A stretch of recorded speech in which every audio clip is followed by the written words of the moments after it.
मी साधारण 40 वर्ष झाल्यानंतर माझा म्हणजे मला मुलं होती आणि ती 50-55 वर्ष शिक्षणाला येतील. त्या चिल्ड्रन एज्युकेशन प्लॅन बाबा त्या इतक्या वर्षी मला इतकी रक्कम त्याच्या शिक्षणासाठी पाहिजे आहे किंवा त्याच्या लग्नासाठी इतकी रक्कम पाहिजे, माझ्या रिटायरमेंटनंतर मला इतकी रक्कम पाहिजे, असे थोडेसे गोल्स तयार करायचे असतात फायनान्शियल प्लॅनिंगमध्ये.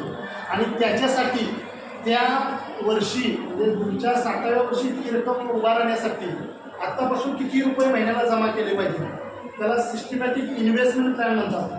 तर दर महिन्याला सिस्टमॅटिक इतकी रक्कम गुंतवली तर तितक्या त्या वर्षी 60व्या वर्षी तुम्हाला इतके रिटर्न मिळतील, 45व्या वर्षी इतके रिटर्न मिळतील.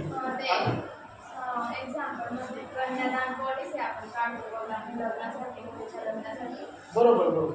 फक्त ती रक्कम त्याला त्या योजनेत गुंतवली जाते. पण म्युच्युअल फंडामध्ये सिस्टमॅटिक इन्व्हेस्टमेंट केलेल्या इन्व्हेस्टमेंटला SIP सिस्टमॅटिक इन्व्हेस्टमेंट प्लॅन म्हणतात.